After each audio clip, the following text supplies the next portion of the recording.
Halo teman-teman trader investor, selamat tanggal cuan saham di Asa Teknikal dan Bandar Mulogerian. Seperti biasa hari ini hari Senin 7 November 2022, hari yang sangat menarik. IHSG berhasil menguat, saham-saham terlihat kuat dan ya seperti biasa nanti kita akan mengulasnya IHSG dan juga beberapa saham pilihan yang menarik-menarik.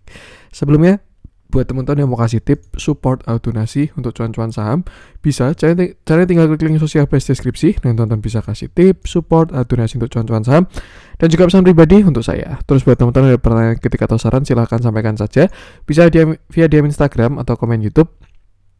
Dan insya Allah setiap pertanyaan teman-teman pasti akan saya jawab kalau saya ada waktu. Lalu juga jangan lupa support terus channel cuan-cuan saham dengan cara like, comment, share, dan subscribe. Karena support teman-teman itu gratis, tinggal klik aja. Tapi itu sangat berarti buat konten kreator seperti ini. Jangan lupa juga nyalakan notifikasinya karena ada konten setiap hari di cuan-cuan saham. Sampai Jumat, analisa harian, Sabtu dan Minggu, konten spesial. Langsung aja seperti biasa kita masuk ke transaksi, di mana hari transaksinya juga lumayan 13,160 triliun dengan pergerakan asing hari ini net buy dengan jumlah yang ya lumayan juga. Total 642 miliar. Itu dominan di pasar reguler 426 miliar, sedangkan di pasar nego ada net buy juga 216 miliar. Kalau kita lihat juga hari ini hampir semuanya full senyum. Indeks US menguat, indeks regional menguat dan ya didominasi dengan penguatan. IHSG pun juga cakep. Lalu kita masuk ke saham-saham yang dibeli asing. Yang pertama ada Adaro 141,9 miliar, Inco 68 miliar, BBRI 37,6 miliar, PTBA 37,4 miliar, MDK 32,7 miliar, ICBP 28,2 miliar, Arto 18,3 miliar, INDF 17,9 miliar, BDMN 14,1 miliar, SMGR 13,7 miliar, PNIN 11,8 miliar, Astra 11,3 miliar, Indi 6,4 miliar, Dimas 2,5 miliar, BBHI 2,2 miliar, KLBF 1,8 miliar, BNPR 1,7 miliar, dan Cepin 1,4 miliar. Kita masuk ke saham-saham yang jualan asing. Masih ada Telkom 71,9 miliar, Bank Mandiri 57,2 miliar, S Hardware 31,1 miliar, INTP 27,7 miliar, BBNI 17,4 miliar, BBIB 16,3 miliar, MNCN 11,4 miliar, Medco 11 miliar, Akras 10,4 miliar, MTEK 8,1 miliar, BBCA 7,8 miliar, Bukalapak 5,2 miliar, IMPC 5 miliar, Film 4,2 miliar, Alfamart 3,2 miliar, ITMG 2,4 miliar, dan BRPT 2,2 miliar. Oke, langsung saja kita akan masuk ke analisa teknikalnya IHSG dan melanjutkan konten kemarin. Hari ini langsung dibayar lunas. IHSG habis rebound, tidak membuat low baru dan sekarang langsung uji resist. Tuh.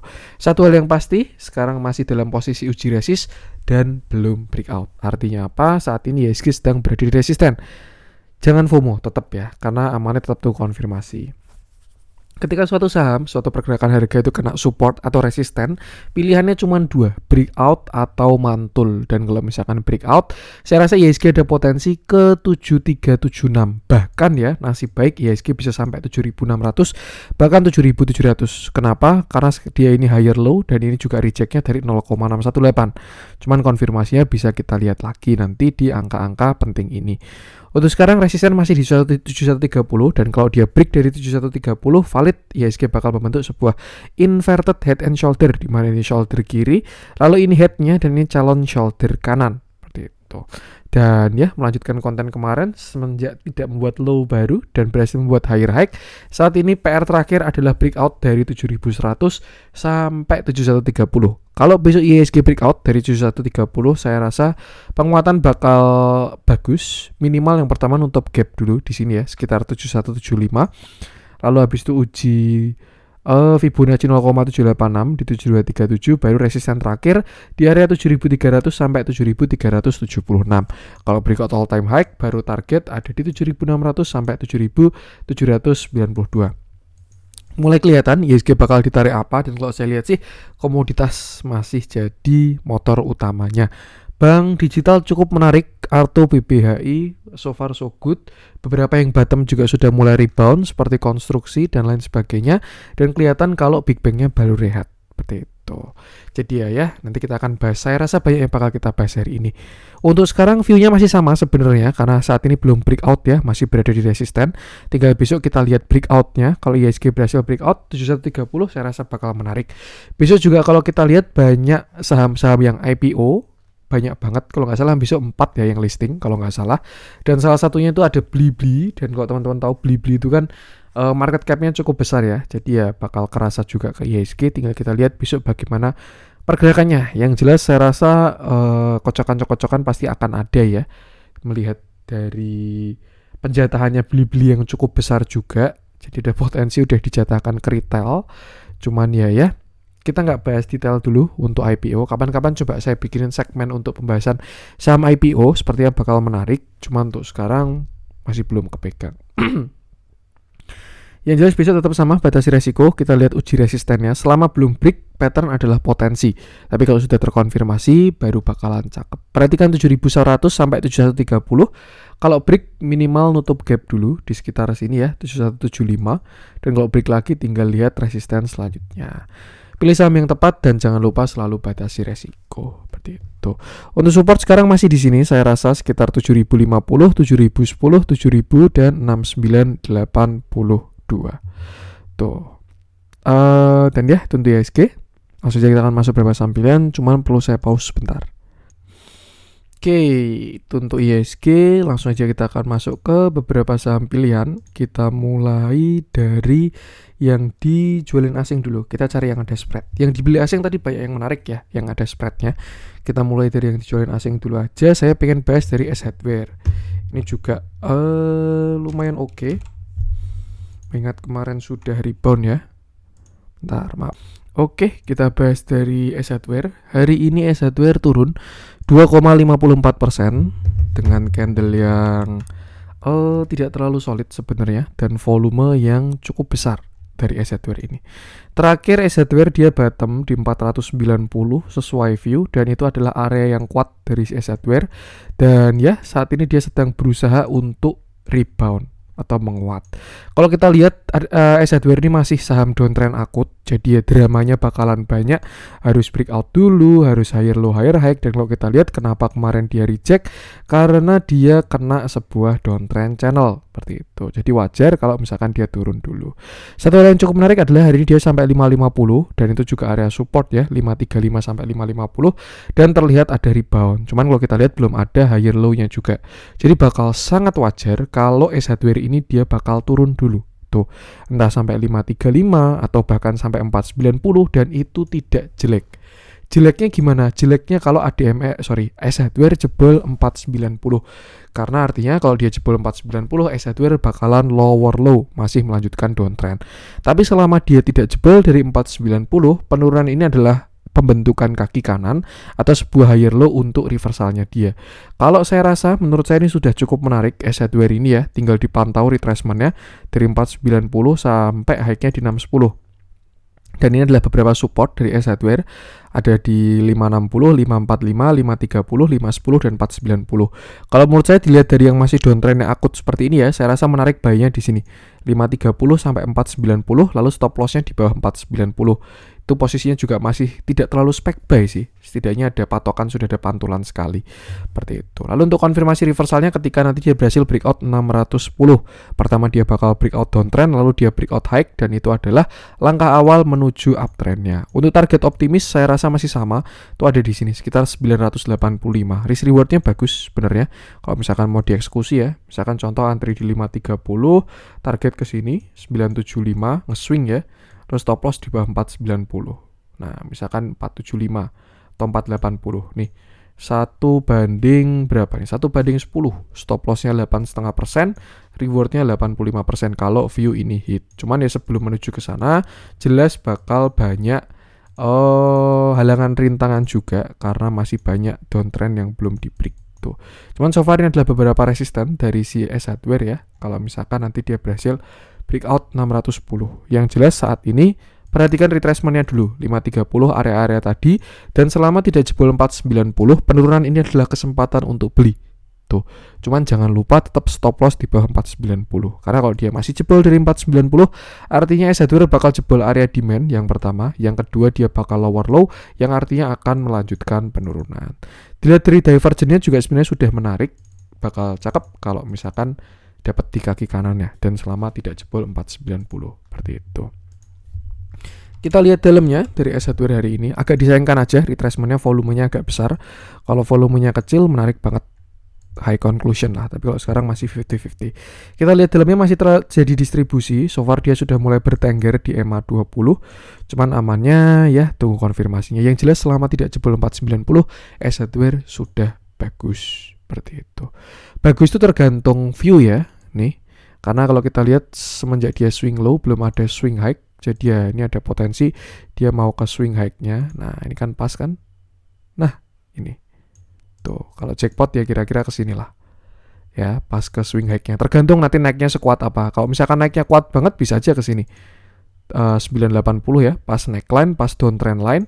Tapi kalau misalkan naiknya pelan, slope-nya kemiringannya sehat, bisa aja nanti dia sampai sini doang. 845 atau bahkan 760 seperti itu. Yang penting sama, selalu batasi resiko aja. Itu untuk as hardware. Lanjut coba kita cek si kita coba bahas apa ya. Bukalapak masih sama, belum jalan view-nya, jadi nggak kita bahas. Kita masuk ke yang dibeli asing dulu aja deh, karena saya rasa bakal banyak yang kita bahas di yang dibeli asing ini. Kita coba cek dari si Inco dulu. Adaro sudah kita bahas kemarin, so far belum ada update untuk Adaro. View saya masih sama, selama dia belum closing bagus di atas 3850, view-nya masih sama. Kita bahas Inco aja yang hari ini berhasil menguat. Oke, hari ini Inco naik, dia naik 5,93% dengan candle yang sangat solid dan volume yang besar. Ya, cukup bagus volumenya. Dan satu hal yang pasti ya, Inco sudah berhasil break dan closing di atas neckline. Tuh, satu hal yang bagus juga walaupun dia meninggalkan gap, cuman dilihat dari candle dan volumenya, saya rasa ini bukan common gap ya, bisa ke breakaway gap ataupun saya lupa yang satunya apa.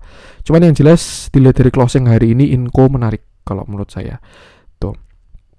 Nah, another view kalau kita lihat juga Inco berpotensi membentuk yang namanya ascending triangle, di mana adalah 1, 2, 3 dan dia sudah berhasil break dengan target kenaikan ascendingnya itu ada di sini. Nah, ke sekitar 8.200 di area resisten. Tuh. Cuma kalau kita lihat dari Fibonacci, resisten terdekat dari saat ini adalah 7.725. Itu resisten dari si Inco. Terakhir ketika kemarin dia turun juga itu jemput dari uptrend line ya. Walaupun kurang pas juga, cuman ya so far so good. Dan ya, saya rasa untuk sekarang tinggal target naiknya. Seperti itu. Terdekat sini dulu, sekitar 7250 kelihatan ada supply yang cukup kuat. Nextnya baru 7700, baru setelah itu 8200. Last resisten 8800 dan kalau berhasil breakout dia bakalan swing high karena ini adalah sebuah swing low. Swing high, swing low, nah ini dia bakal swing high lagi kalau berhasil breakout dari 8800. Untuk sekarang support di mana Mas? Supportnya saat ini saya rasa masih di sini ya, sekitar 6800 sampai 6000 sampai 7000 deh. Kita buletin di support psikologis. Selama nggak jebol area tersebut harusnya oke, tapi kalau ya jebol ya bakal gagal view-nya tadi. Tapi selama tidak break arahnya ke atas Inco, dilihat dari semuanya ya, volume, candle dan lain sebagainya. Nah, kita lihat dalamnya juga hari ini terjadi big akumulasi, small big, candle udah bagus dan ya so far so good. Tinggal ikuti kenaikannya. Kalau misalkan punya barang, saya rasa masih oke untuk di hold. Tapi kalau belum punya barang, jangan kejar atas, amannya tunggu retracement dulu kalau misalkan dikasih ya. Kalau misalkan mau kejar atas, bisa pakai setup intraday seperti itu. Untuk Inco, lanjut coba kita cek MDKA. Kita update juga view-nya ya.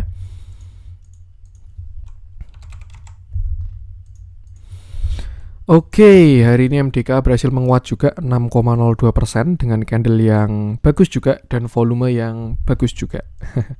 Volumenya menguat dan terjadi breakaway gap. Terakhir MDKA juga sama ya, saya bahas ini ketika dia bottom di 3.500 adalah 0,786-nya dia. Di sana dia terlihat bottom dan terlihat sudah berhasil breakout dari sebuah downtrend. Ini sempat kita bahas juga kemarin.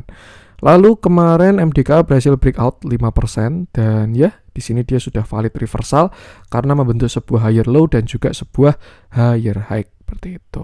Untuk view besar saya rasa MDKA masih bakal banyak PR-nya karena dia harus uji beberapa downtrend ya, dan saat ini juga dia pas masih berada di area downtrend lainnya. Kalau kita pakai toleransi sampai ke shadow, kita bisa tarik seperti ini. Nah, kalau pakai shadow sih sudah breakout ya hari ini, artinya ini bagus untuk MDKA kalau misalkan teman-teman punya barang ya, seperti itu. Tapi kalau misalkan belum punya barang, bisa tunggu konsol atau cari retracement-nya. Karena yang naik pasti bakalan retracement juga, seperti itu. Cukup menarik karena dia sudah breakout dari downtrend line, dan saya rasa sih besar banget potensinya MDKA uji area 4500 yang menjadi resisten terdekat. Kalau dari view kecil, kita bisa tarik Fibonacci dari sini sampai bottomnya, dan ini adalah beberapa resisten dari MDKA yang saat ini juga masih tertahan di resisten. Nextnya adalah di 4450. Seperti itu untuk view kecil ya, dan supportnya bisa gunakan area-area ini. Cuman untuk dari view besar, kalau kita tarik sebuah Fibonacci dari atas sampai bawah kemarin, nah kalau berhasil breakout 4400, MDKA bakal menarik, bahkan target bisa ke sekitar 5800. Seperti itu. Saran saya tetap sama, jangan FOMO, dan ya untuk support terdekat MDKA masih di sini sekitar 4100 sampai 4060. Ini support terdekat ya. Dan untuk resisten terdekat bisa gunakan area-area tadi. MDKA bakal cakep juga kalau dia berhasil break 4540. Seperti itu. Kita lihat dalamnya terjadi akumulasi juga dari si MDKA, dan ya saya rasa bottomnya sudah mulai kelihatan, arah sudah ke atas, tinggal tunggu retracement-nya. Nah yang bentuknya kayak gini udah breakout downtrend gitu ya, masukin watchlist dulu. Kalau nanti dia ada retracement, nah itu baru hajar, jangan kejar atas. Kalau kejar atas ya upside kurang bagus dan juga ada potensi kena sell on strength. Yang penting sama batasi resiko aja. Itu untuk MDKA. Lanjut coba kita cek Arto yang saya rasa juga bagus hari ini. Sebenarnya Arto itu bagusnya udah dari kemarin-kemarin. Aduh, malah ke closing. Sudah saya masukin watchlist pribadi juga. Dan ya, arahnya pun juga saya rasa sudah ke atas. Sejak kapan? Sejak ini, tanggal 18 Oktober. Ketika Arto rebound 18 Oktober ya, dengan volume yang sangat besar, ini sebenarnya arahnya Arto udah ke atas. Ibaratkan kayak kita main biliar ya, ini baru disodok, cetok gitu. Nah, itu arahnya sudah ke atas. Artinya apa? Ketika dia retracement dan tidak membuat low baru, ini adalah kesempatan untuk buy. Dan kalau teman-teman lihat, hari ini adalah Arto kemarin tuh turun sampai 0,786 nih. Nah, ini juga kemarin salah satu menu cuan-cuan saham yang saya call di area 4948, cuman saya rasa dia tembus 0,618 ya. Jadi spekulatif buy-nya kemarin gagal, dan ternyata bottomnya di 0,786, dan sekarang ya baru dia menguat. Tuh, yang jelas kalau misalkan dikasih retracement bakal menarik lagi, tapi ya kalau nggak dikasih retracement ya itulah. Untuk sekarang kalau misalkan kita cari sebuah view kecil ya, kita cari sebuah resisten dari 59 sampai 4660. Nah, ini adalah beberapa resisten dari si Arto. Dan ya, saya rasa area kuatnya di 5400. Cuman kalau dia berhasil break 5900, itu pertama dia bakal valid menjadi uptrend yang pertama, dan yang kedua dia sudah konfirmasi higher high higher low. Tuh, dengan target terdekat di 6460 baru sekitar 8600. Untuk bigger view sebenarnya Arto masih sama, dia sedang dalam downtrend channel. Nih, kalau kita lihat sebenarnya dia uptrend di sini ya. Cuman di sini kan dia uptrendnya patah, dia reversal jadi downtrend, dan ya ini sekarang dia sudah swing low, bottom, dan terlihat ada sebuah divergent. Jadi ya aman itu konfirmasinya. Saya rasa untuk target yang agresif sih di sini 8600 di Fibonacci 2618 pas dengan swing high-nya juga. Itu kalau target agresifnya. Cuman kalau moderate-nya saya rasa target di kalau target terdekat ya 5400 dulu, Fibonacci 0,618, target menengahnya 59 sampai 6468 ini ya. Baru setelah itu target agresifnya di 8600. Nah, yang bagus kalau dia break 8600 bakal kembali uptrend lagi. Cuma untuk sekarang ya konfirmasinya masih perlu banyak. Yang jelas jangan FOMO, tinggal bisa cari setup lagi kalau dirasa sahamnya masih bagus. Untuk sekarang dia baru kejedot resist juga 5100, tapi kalau dilihat dari candle dan volumenya saya rasa cakep. Tapi kalau dikasih retracement ya tinggal cari setupnya aja. Resisten bisa gunakan area-area ini 5400, 5600, 5900, 6400, 6800, baru 8600 menggunakan Fibonacci-nya. Dan ingat Arto ini masih saham downtrend walaupun dia sudah ada divergent ya. Cuma untuk konfirmasi reversal masih bakalan jauh. Mungkin ya kalau memang Arto mau bagus, saya rasa view-nya bakal seperti ini. Set naik ke area supply. Sebelumnya kan di sini dia rebound, breakdown. Nah, ini naik uji dulu, bikin kaki kedua, baru habis itu dia bakal reversal.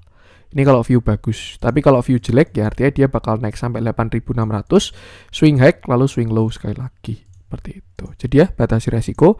Untuk sekarang gunakan area-area tadi sebagai resisten.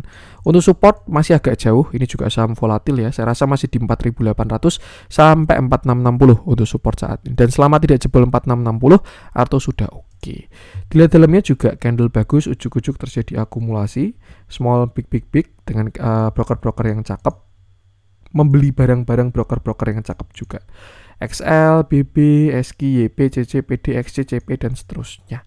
Jadi ya, tunggu konfirmasinya, dan kalau ada konfirmasi saya rasa bakal menarik untuk swing kalau berhasil break 5.900. Untuk Arto, lanjut coba kita cek BBHI, nggak usah deh, perwakilannya Arto aja. Kita masuk ke yang merah-merah hari ini, dan MPPA baru retracement. Kita coba bahas deh MPPA ya. Yang agak disayangkan, inverted head and shoulder-nya sepertinya gagal. Oke, hari ini MPPA turun. Dia turun 5,96% dengan candle yang sangat solid dan volume yang setengah dari volume kemarin. Sebenarnya masih dalam toleransi ya, cuman ya sangat disayangkan aja nggak berhasil breakout MPPA hari ini. Ini adalah terakhir setup di grup cuan-cuan saham ya. Kita buy di 3 November, area 132, dan ya sempat menyentuh resisten 154 sampai 160. Cuman sayangnya masih belum dikasih breakout dari inverted head and shoulder-nya. Seperti itu.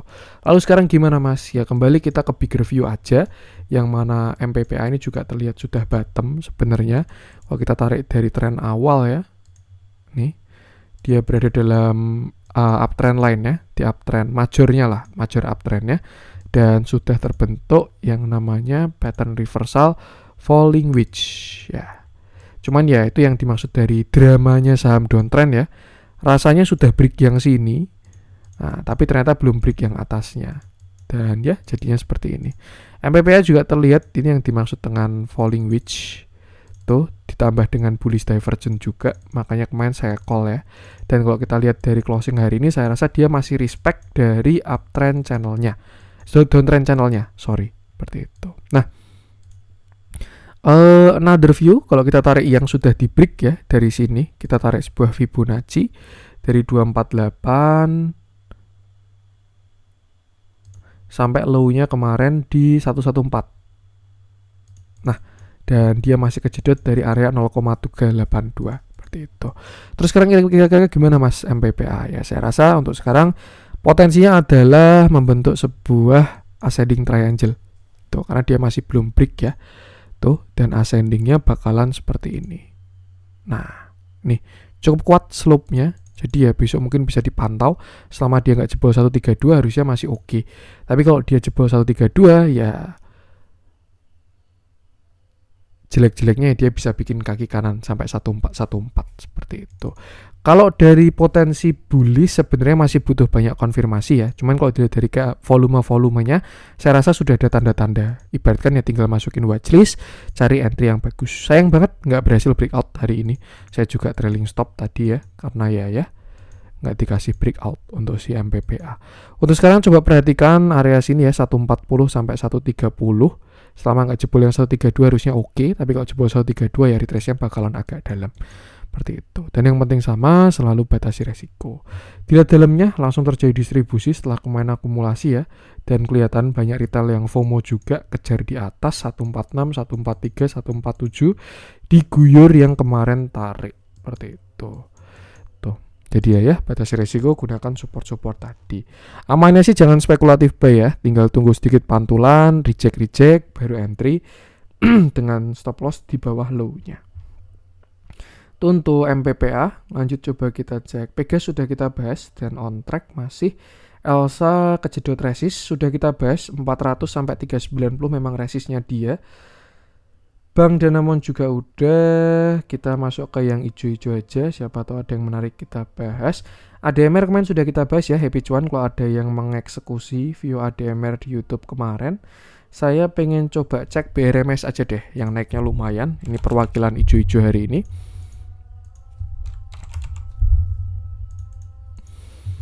Oke, hari ini BRMS naik 8,09% dengan candle yang bagus juga. Solid candlenya dengan volume yang cakep juga. Breakout volumenya. Dan ya, pasti yang bentuknya kayak gini besok bakalan rame. Kenapa? Karena yang screeningnya end of day atau yang swing trading dan lain sebagainya pasti bakal kena screeningan ini untuk si BRMS ini ya. Karena dia volumenya gede hari ini. Seperti itu. Nah, kita bahas dulu. BRMS juga saham fenomenal, dia uptrend dari bangkit dari kubur ya, dengan semua berita-berita bagusnya, naik sampai puncak di 300, lalu dia reversal di sana, membentuk sebuah lower high dan juga lower low. BRMS bottom di 132 dan itu adalah area cukup kuatnya BRMS karena ya di sana adalah Fibonacci 0,5-nya dia. Kemarin memang terlihat sudah breakdown dari dari uptrendnya, cuman saat ini dia berhasil rebound dari Fibonacci 0,382. Nah, kalau menurut saya juga tetap jangan FOMO ya, karena takutnya kalau kenaikan ini adalah pullback untuk turun lebih dalam, seperti itu. Ibaratkan kalau teman-teman memang eksklusi BRMS di yang structure seperti ini, holdnya hati-hati, TS-nya harus ketat. Kalau memang dia posisinya masih uptrend ya TS-nya bisa santai. Tapi kalau misalkan sudah posisi kayak gini, saya rasa TS-nya harus ketat. Apalagi kalau sudah kena resistennya dia di area 214. Nah, untuk sekarang kita bisa tarik Fibonacci untuk mencari target ke atas. Dan ini adalah beberapa target dari BRMS. Kalau dia besok berhasil break 187, next-nya adalah 202, baru setelah itu 227. Seperti itu. Kalau kita lihat dari strukturnya juga kelihatan kalau ini menurut sama SBR-RBS ya, support become resistant become support, dan juga dia kena dari uptrendnya. Nah, kira-kira seperti ini. Jadi ya, kalau another view, kalau memang dia pullback untuk membentuk, untuk turun lebih dalam, bisa aja view-nya jadi gini. Nah, nih. Terus nanti dia membentuk yang namanya bearish flag. Nih. Naik sekali lagi, terus habis itu turun dalam, gitu bisa juga. Ya mirip-mirip sama kayak Arto di berapa ya? 8.000 kalau nggak salah. Itu kan dia ada pullback kayak gini juga. Jadi pahami di structure mana kita main dan jangan lupa tetap batasi resiko. Untuk support BRMS masih di sini 173 sampai 166. Selama nggak jebol harusnya bagus. Sedangkan untuk resisten terdekat ada di sini 192 sampai 190. Kalau dia berhasil breakout dari 192, artinya dia membentuk sebuah higher high dan target upside-nya ada di sini untuk yang terdekat ya. Nah, tuh di 204 sampai 211. Pas kan sama Fibonacci sama area tadi. Dan ya, itu untuk BRMS. Untuk sekarang saya rasa targetnya 204 sampai 211 dulu. Kalau sudah kena situ, lebih baik TS ketat ya, karena takutnya ini pullback untuk turun lebih dalam. Dilihat dari structure besarnya, seperti itu. Jadi ya, selalu batasi resiko. Kita lihat dalamnya juga terjadi akumulasi untuk hari ini, tapi juga sudah terjadi distribusi kemarin walaupun belum signifikan ya. Dan pahami aja di structure apa kita bermain. Oke, untuk konten hari ini semoga bermanfaat. Mohon maaf kalau ada kurangnya dari saya. Jangan lupa support terus cuan-cuan saham dengan cara like, comment, share, dan subscribe. Karena support teman-teman itu gratis, tapi itu sangat berarti buat konten kreator seperti saya ini. Sekian dari saya, salam cuan.